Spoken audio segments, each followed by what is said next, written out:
Good evening, visitors. Welcome to the Australian War Memorial's last post ceremony. My name is Troy Clayton, and joining us today from the Royal Australian Navy is Chief Petty Officer Kirsty Hadfield. We welcome the veterans who have served, those that are still serving, and the families that love and support them. The live stream of this ceremony is made possible by the Return in Services League of Australia and the RSL and Services Club Association. We welcome members who are watching the broadcast of this ceremony across Australia. During this evening's ceremony, wreaths will be laid at the base of the Pool of Reflection by visitors to the memorial. If you're able, please stand and join in singing the National Anthem.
Thank you. You may be seated.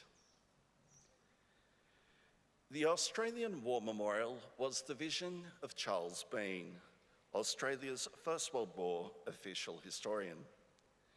Bean landed with the Australian troops on Gallipoli and stayed with them at the front through to the end of the war.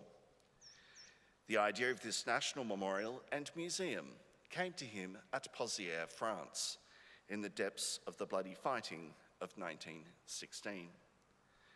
Bean's idea was that this would be a place where families and friends could mourn their loved ones buried in faraway places.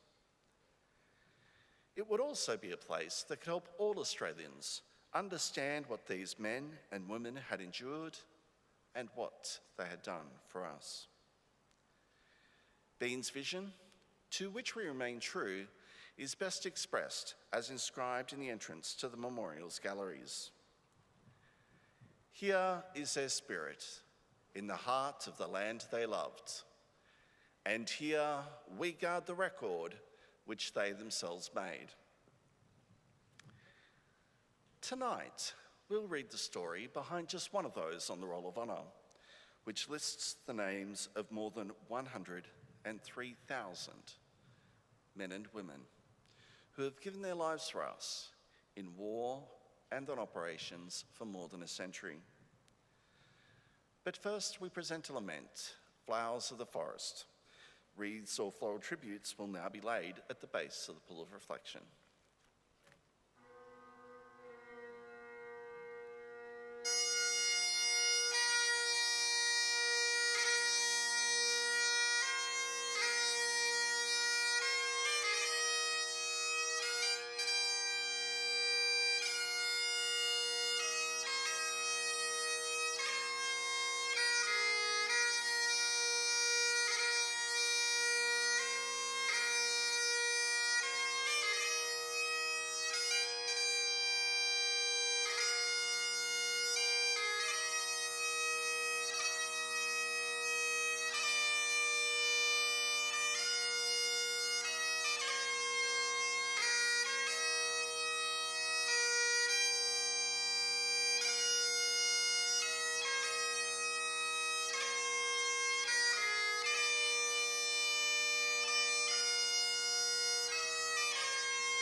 Today we remember and pay tribute to Private James Gavin Tobin.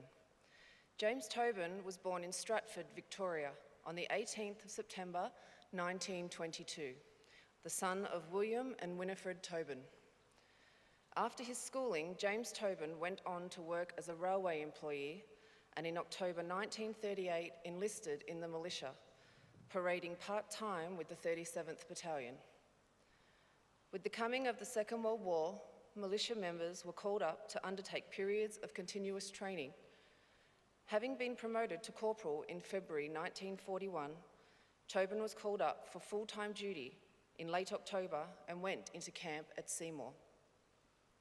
A year later, on the 26th of October 1942, he enlisted in the 2nd Australian Imperial Force. He soon transferred to the 2nd 7th Independent Company, one of 12 commando companies raised by the Australian Army during the Second World War.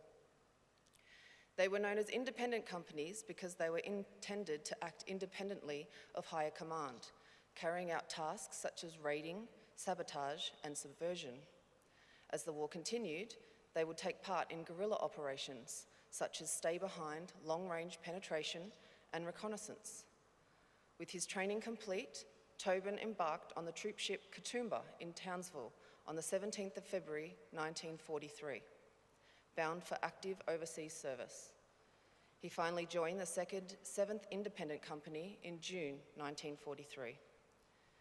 The company had deployed to New Guinea in late 1942, landing at Port Moresby before being flown to Wau in January 1943, where it reinforced the 6th Division and Kanga Force during the Salamau-Lay campaign.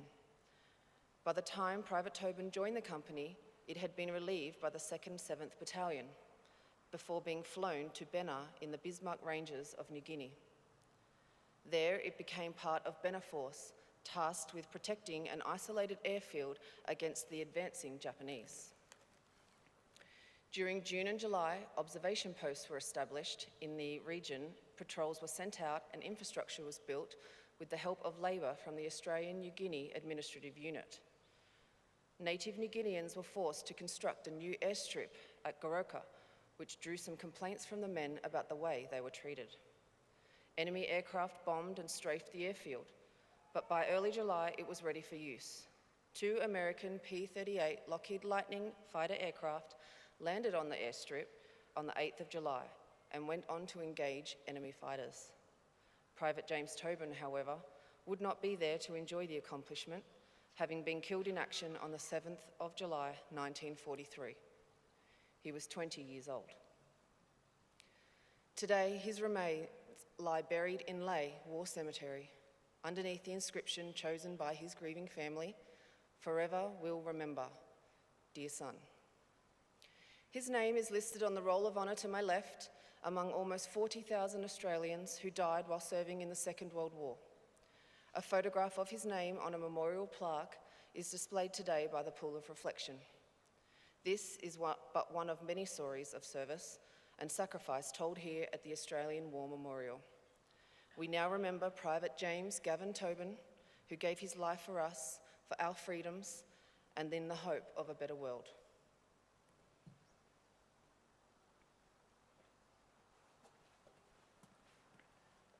Please stand for the reading of the Ode and the sounding of the last post.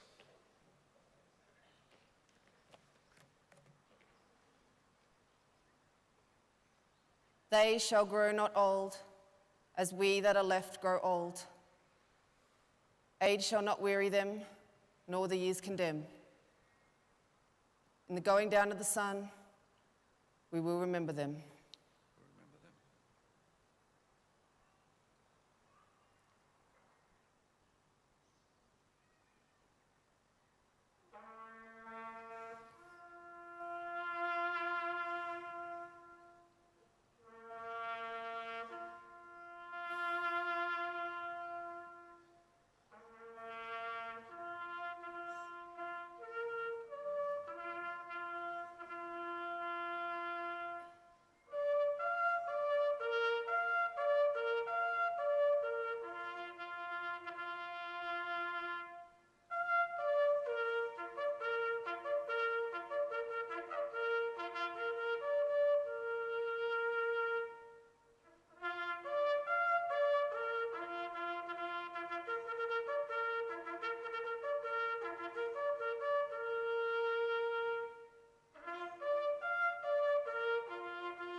lest we forget. Lest we forget.